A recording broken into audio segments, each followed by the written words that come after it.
என்னால முடியல ஆண்டி, மூச்சு வாங்குது.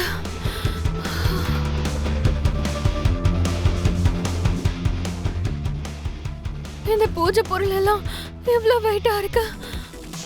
இதை தூக்கிட்டு படி ஏறதெல்லாம் ரொம்ப கஷ்டம். இதெல்லாம் ஒரு கஷ்டமா மனுஷா? கஷ்டம்னா என்னன்னு அங்க பாரு.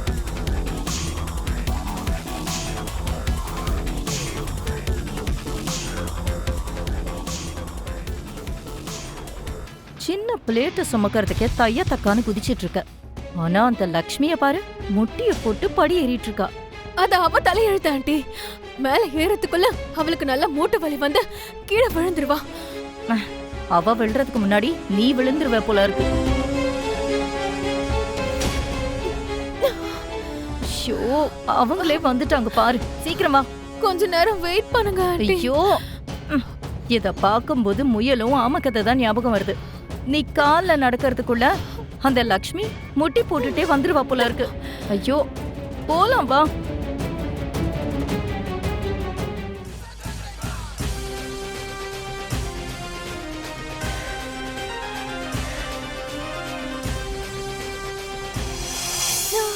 என்ன இங்கே நின்னுட்டீங்க?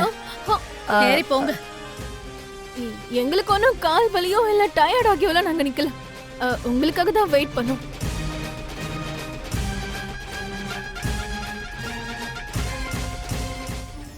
இவ கன்னிங் மட்டும் இல்ல, மிகப்பெரிய கவரிங் ஸ்டாரும் தான்.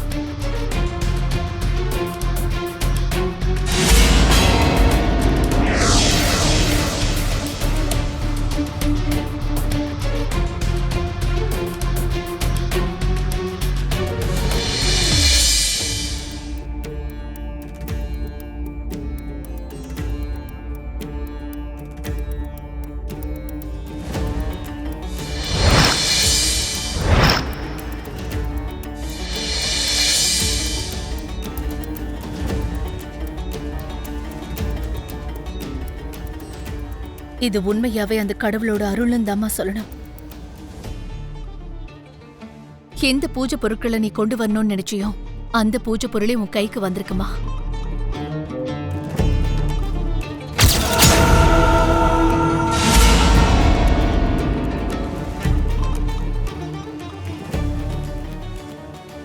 எந்த முந்தானைய வச்சு உன் புருஷனையும் உன் புள்ளையும் நீ காப்பாத்தினியோ, கடைசியில அந்த முந்தானைக்கே இந்த பொருட்கள்லாம் வந்துருச்சு பாத்தியா.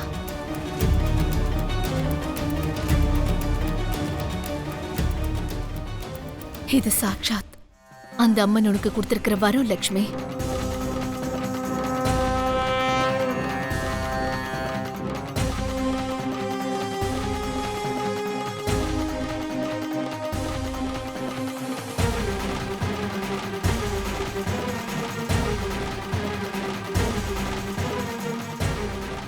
வா.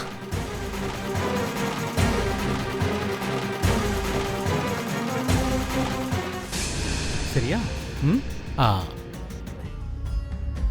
அதை இங்க கீழே வச்சுட்டு இப்படி வந்து உட்காருமா. நானும் என் பொண்ணு லக்கி மட்டும்தான் உட்காருவோம்.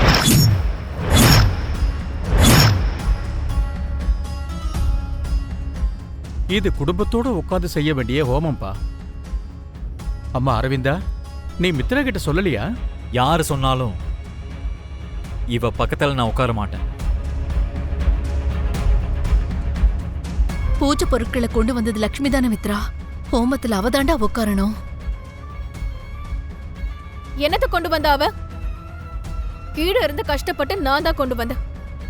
என் கை நழுவி கீழே விடும்போது கீழே விடாம அவ புடிச்சுக்கிட்டா. இந்த சின்ன விஷயத்துக்கே அவள ஓமத்துல உட்கார வைப்பீங்களா? அது உன் கை நழுவி லக்ஷ்மி கைக்கு எதுக்கு வந்தது? அப்போ அதுக்கு அர்த்தம் என்ன? அம்மனோட அருள் அவளுக்கு இருக்குன்னு தானே அர்த்தம். அவ அதை பிடிச்சதுனால அந்த அம்மனுடைய அருள் அவளுக்கு இருக்குன்னு ஒத்துக்கணுமா? மனுஷவால அந்த பூஜை பொருட்களை ஏன் மேல வரைக்கும் கொண்டு வர முடியல? விடுங்க அத்தை, ஓமம் நடக்கிறது தான் முக்கியம். அவங்களே இருந்து பண்ணட்டும். அவரு பக்கத்துல நீதாமா இருக்கணும். அவ இருந்தானா நான் பூஜை செய்ய மாட்டேன். கை எடுத்து கும்பிடுறேன்டா.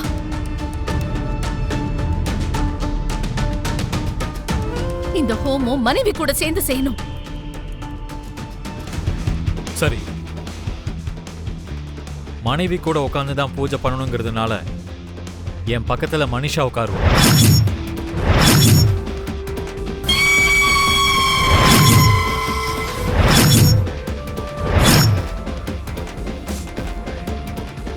அந்த பொண்ணால உன் பக்கத்துல எப்படி உட்கார முடியும்பா?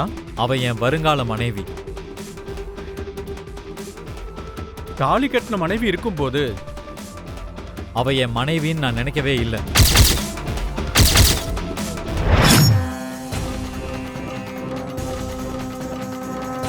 உனக்கு கல்யாணம் ஆனது லக்ஷ்மி கூட மித்திரா. ஆனா என் மனசு இப்ப மனிஷா கிட்ட இருக்கு. எங்க பேச்ச கேளு மித்ரா. தெய்வ சன்னிதானத்துல தெய்வத்தோட அருள் இருக்கிற லக்ஷ்மிய ஏமாத்த கூடாது. லக்ஷ்மிக்கு அப்படி என்ன தெய்வ அருள் இருக்கு? அந்த தெய்வ அருள் எனக்கு கிடையாதா? இருந்திருந்தா அது உன் கை நழுவி கீழே விழுந்திருக்காது. அந்த விஷயத்தை வச்சு நீங்க முடிவு பண்ணுவீங்களாக்கா? மனிஷாக்கு தெய்வத்தோட அருள் இருக்குன்னு நீ வேற எப்படி நிரூபிப்ப தேவியானே? நான் நிரூபிக்கிறேன். என்ன நிரூபிக்க போற? அதோ அங்க ஒரு புத்து இருக்கு, அதுல ஒரு பாம்பும் இருக்கு. நானும் லக்ஷ்மியும் அந்த புத்து கிட்ட போய் பாலை வைக்கிறோம்.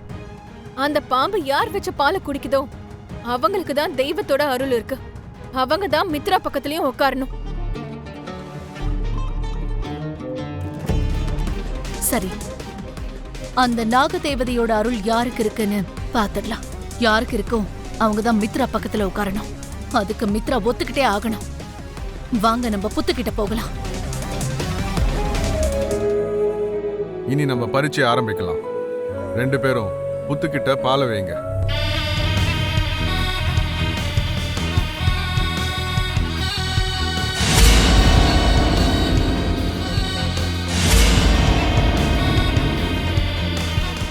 இது நாட்டி பாலுக்கு சித்த பாம்பா இருக்கு. வாசனைக்கு வந்துருச்சு.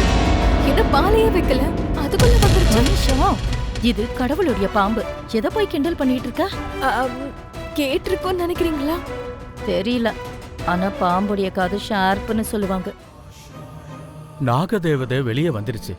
நீங்க 2 பேரும் பாலை வைங்கம்மா.